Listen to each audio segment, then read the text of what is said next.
The third day of the challenge, the Taylor Stock challenge.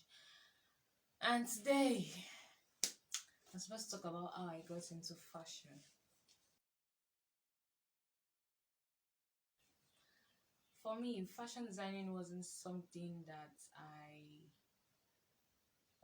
decided to do at first. So it wasn't like, okay, I went to school to study fashion designing and I knew that was what I wanted to do. No. So, and I did not stumble into fashion as well. So, 2013, yes, there was an ASO strike, and so everybody was at home. 1 week, 2 weeks, they didn't call off the strike. 3 weeks, they didn't call off the strike. 4 weeks, they didn't call off the strike. So at the fourth week, my mom was already saying, "Okay, you're still now at home. It doesn't look like they're going to call off the strike. What are you going to do?" And as at that time, I had an idea.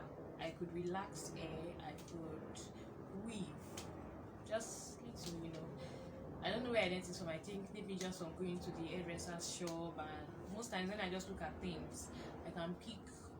I could learn it fast, so I could do some of those things. So I was like, okay, that should be my go-to skill to do. But then I thought about the fact that most of the hairdressers in my area, I see them and their hairs are not always looking so good, but they make people's hair very well. So I didn't want to learn something in which I will not benefit from, because I can see your hair while making it, but I cannot see my own hair. Even if I have a mirror in front of me, it won't be as neat as when I can sit down and see it. So I just cancelled that. I thought about photography. I don't know why I didn't choose photography. So I just decided, okay, I had options, so I think she gave me options, or I gave her options, and she probably told me to pray about it or something like that. Can't really remember. So yes, so I just decided, I picked tailoring. Said, well, tailoring, I can make clothes myself, make for others, and still wear what I made, and just to be nice. So I went for tailoring, and so then she enrolled me with she uses one fashion designer. Then that fashion designer was very good. She was like the best in our area. So I enrolled there, and then yes, started learning. And I was the only apprentice, so it was fast. Within 1 month, I was cutting and sewing. And then there was support from the family. I got my first sewing machine. Still here. Got my first sewing machine, so it was easy to practice at home.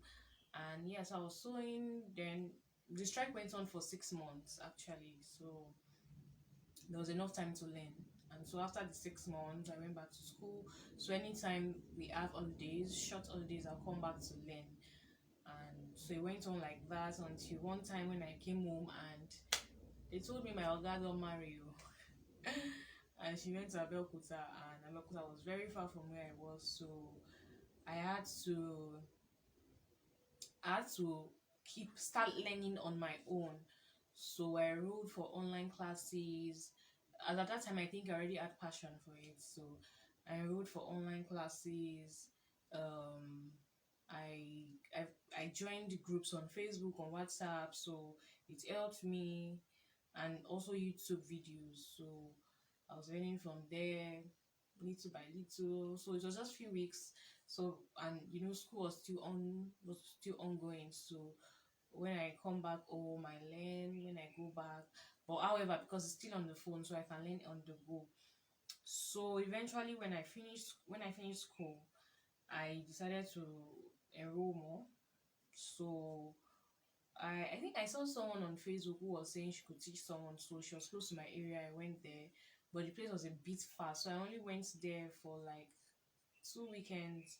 But one thing I learned from her was how to sew straight, because then my sewing lines were not straight, so she taught me how to sew straight. Then after then, I there was a fashion school around my area as well, so I enrolled in a fashion school around my area.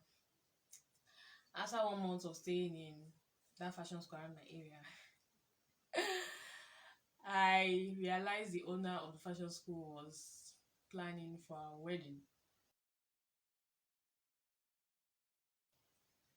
Yeah, she was getting married, and her husband was in Abuja, so she was relocating to Abuja.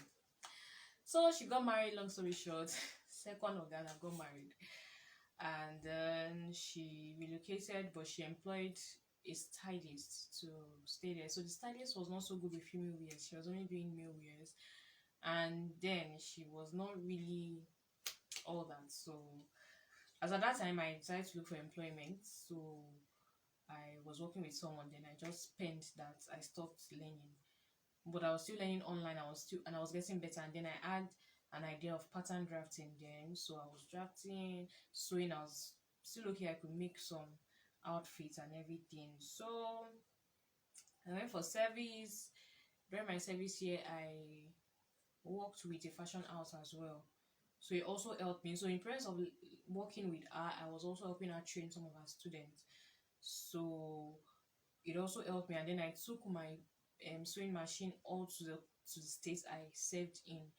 So I was constantly practicing. And before then, okay, so one thing that actually made me decide to go into fashion proper was before I went for service, I worked with an online company, Shuzaya. That's like the best company I've ever worked with. That didn't owe me money. That's before now, anyway, before now. So in 2018, I worked with Shuzaya, and then there was this wonderful lady there. I don't know if you watched this video, but an amazing experience. We had a conversation. She was way older than me then, and then even now. And so she told me, what do I want to do? Do I see myself in the media? Because Shuzaya is like a media company. And she said, what do I love to do best? What do I do presently that I know that I love to do then? So I told her fashion designer. She said, okay.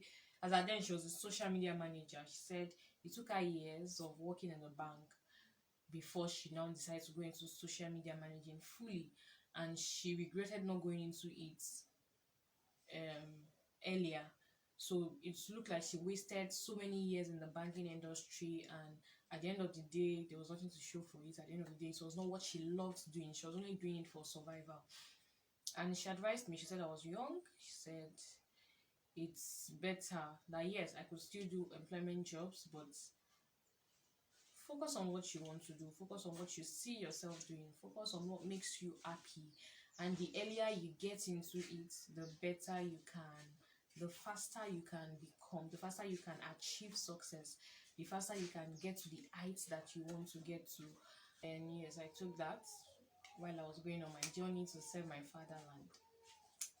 So it was during service I realized that okay, I do not, even if I want to, by the way, I had my business running before I went for service. So that's the haberdashery aspect of Usodium. So I just made a decision that I did not want to I didn't want to start looking for a 9 to 5, because before my service I had a 9 to 5 actually, and I knew how time consuming it was. It was not going to make you run or focus on your dreams. So I decided I was going to go into it fully even after my service. So I planned it during my service year, and it was not as if I had too much money or anything. In fact, I'm not sure I had any money, just the money I got from selling of the sewing tools. And also after my service I went back home, then I started sewing. But then I realized that I still wanted more, so I went to a proper fashion school, an advanced fashion school, and I did an advanced course in fashion designing. And yes, I was better. And then I started sewing customers here and there, and focusing on fashion designing and focusing on being a professional. So with these few points of mine, I hope you are convinced and not confused of how I got into fashion design. And I hope that someone is encouraged. I hope that you are you are blessed. Thank you. See you tomorrow.